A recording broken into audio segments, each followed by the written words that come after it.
नमस्कार, प्रणाम। मैं शिवानी और आप देख रहे हैं एक न्यूज 24। असदुद्दीन ओवैसी की सांसदी जा सकती है, राष्ट्रपति से भी हो गई है शिकायत, महंगा पड़ा ओवैसी का सपोर्टिया अंदाज। क्या है पूरा मामला, आपको विस्तार से बताते हैं, वीडियो को अंत तक देखिएगा। ऑल इंडिया मजलिस इत्तेहादुल मुस्लिमीन AIMIM प्रमुख असदुद्दीन ओवैसी ने लोकसभा सदस्य के रूप में शपथ ली।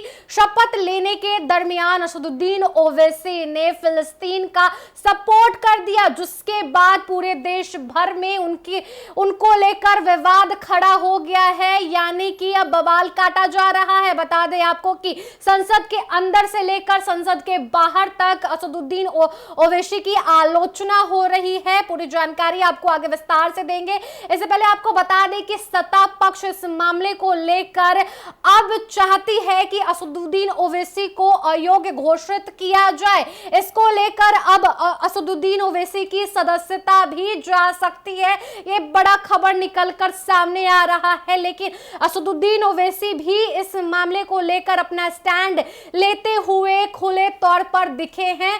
बता दें आपको कि हैदराबाद से 5 बार सांसद बने असदुद्दीन ओवैसी ने उर्दू में शपथ लिया। असदुद्दीन ओवैसी ने उर्दू में शपथ लेने के दौरान जय भीम, जय मीम और जय तेलंगाना और जय फिलिस्तीन का जिक्र किया, नारा लगाया, जिसके बाद से संसद में मौजूद सत्ता पक्ष उनके खिलाफ हो गए। यहां तक तो विपक्ष भी उनके खिलाफ नजर आए हैं। बता दें आपको कि सभापति ने इस मामले को लेकर निर्देश जारी किया है कि रिकॉर्ड से इन बातों को हटा दिया जाए, यानी कि मुख्य बिंदु को ही रिकॉर्ड में रखा जाए। पूरी जानकारी आपको देते हुए बताएं तो असदुद्दीन ओवैसी ने फिलिस्तीन का जिक्र सिर्फ एक दफा ही नहीं किया है, बल्कि लगातार वो करते आए हैं, चाहे वो ईस्ट इंडिया के तरफ जाकर किए हों और यहीं पर आपको बताएं तो असदुद्दीन ओवैसी अपने संबोधन में एक बार ही सही फिलिस्तीन का जिक्र जरूर करते हैं। ऐसे में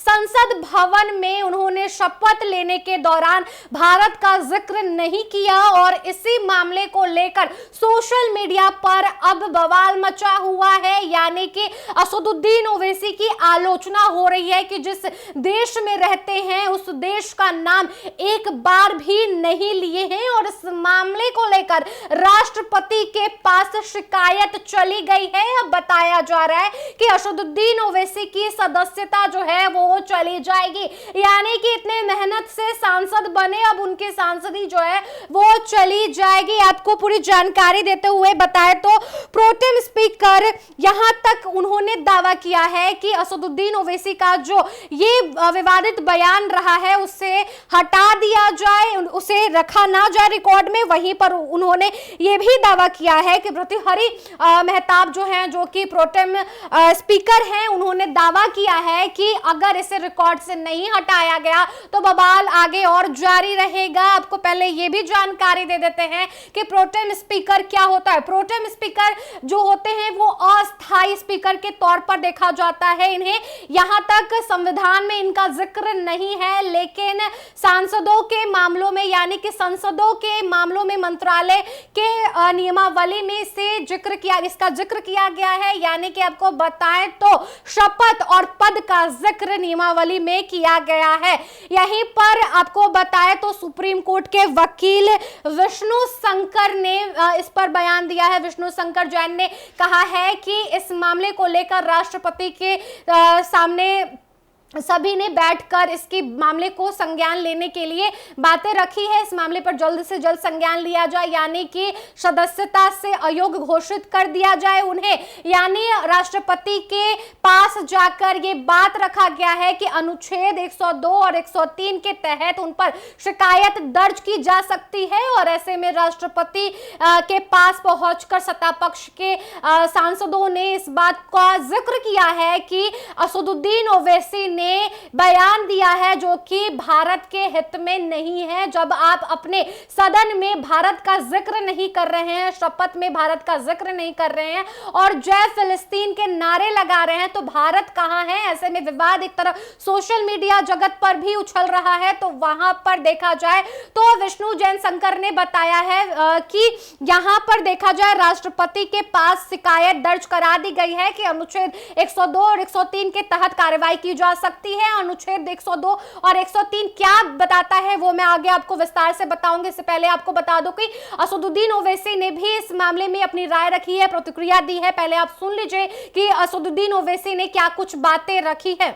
जिन्होंने क्या क्या कहा नहीं कहा तो सब आपके सामने है, सब बोल रहे हैं, क्या क्या नहीं बोल रहे हैं। हम क्या बोले? हम जय भीम, जय तेलंगाना, जय फलस्तीन। तो उन्होंने फलस्तीन पे ऑब्जेक्शन उठाया है बीजेपी ने। कैसा खिलाफ है? कैसा खिलाफ है? कैसा खिलाफ है बताइए, बताओ कौन सा संविधान का प्रोविजन है? अच्छा, तो आप कह रहे हैं आपने अरे सबने क्या क्या कहा वो भी सुन लीजिए ना। किशन रेड्डी ने विरोध किया, वो करते हैं, उनको कानून का रिकॉर्ड से हटाना चाहिए, इसको रिकॉर्ड से हटाना। छोड़िए ना, बोलने का बोल दिया, अब क्या है? आपने जो शब्द कहे थे उसको लेकर के वो लोग आपत्ति जब्त करा रहे हैं कि जय। अब हम उनकी खुश करने के लिए क्यों बोलेंगे? आपने सुना नहीं अभी क्या क्या? लेकिन आपका ये बोलने के पीछे का उद्देश्य क्या? जैसा कि आपने सुना कि एआईएमआईएम प्रमुख असदुद्दीन ओवैसी ने साफ साफ कह दिया है कि मैंने कुछ गलत नहीं कहा है। संविधान में इस बात को लेकर कहां जिक्र किया गया है, किस आधार पर इसे गलत ठहराया जा सकता है, मुझे अयोग्य घोषित किया जा सकता है, इसका इस मामले पर अच्छे से पुष्टि की जानी चाहिए। संज्ञान लेने से पहले मुझे बताया जाए कि किस हद तक मैं गलत हूं। लेकिन यहां पर बवाल काफी मच गया है। देखा जाए तो सदन में ही नहीं बल्कि बाहर में भी, यानी कि पूरे देश भर में असदुद्दीन ओवैसी की आलोचना हो रही है।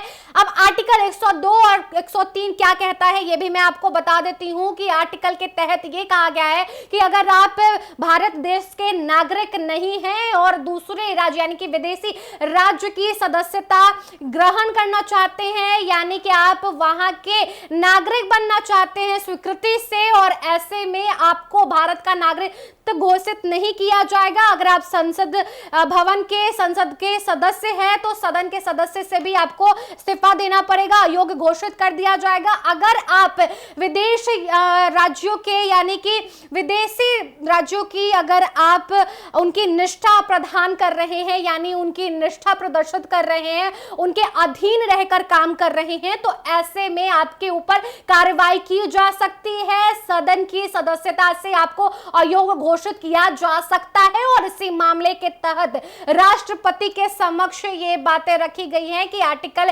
102 और 103 के तहत असदुद्दीन ओवैसी के ऊपर कार्रवाई की जा सकती है और जल्द ही उन्हें सदस्य से अयोग्य घोषित किया जाए। देखिए, सबसे बड़ी खबर ये निकलकर सामने भी आई है कि असदुद्दीन ओवैसी एक दफा ही नहीं लगातार फिलिस्तीन के सपोर्ट में आए हैं।